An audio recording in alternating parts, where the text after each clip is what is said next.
Hi, my name is Philip, and a few years back I was diagnosed with atrial fibrillation. I have trouble with that word, so I'm going to call it AFib. It's easier. It's a condition in my heart where basically the top chambers are kind of out of sync with the rest of my heart, and it made for a real uncomfortable living situation. When you have chronic AFib, the quality of life that you have is really diminished. It's like being tired all the time. Sitting at my desk, getting up to go get a cup of coffee, and then walking back to my desk and sitting down, I had to take a break before I could pick up the phone and talk to somebody because I would be out of breath. When you're 45 years old and your kids are young, 12, 13 years old, you're supposed to be able to go out and work in the yard or swim or play. Couldn't do it. It just wore me out too much. So when we moved into our new house, we needed to do landscaping out front, and we put in a row of boxwoods, and I couldn't bend over to put them in. I had to sit on the ground.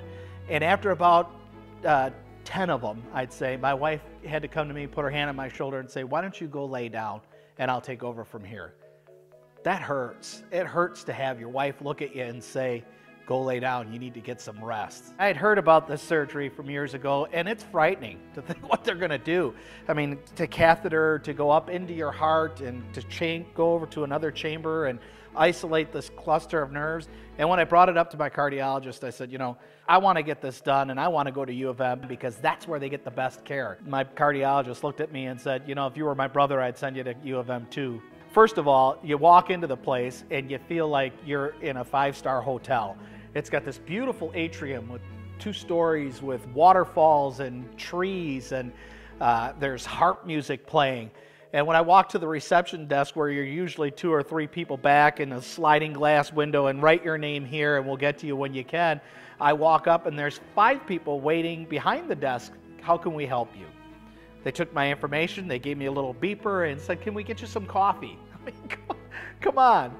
Before I even had a chance to get the cup of coffee, I was in to see the doctor. After the surgery, there was a night that I had to spend in the hospital, and the next day I came home, I felt like a completely different human being. My whole life had just opened up. It's been over a year now, and for me, it's little things that I find all the time that just keep reminding me about how great it is not to have to deal with this.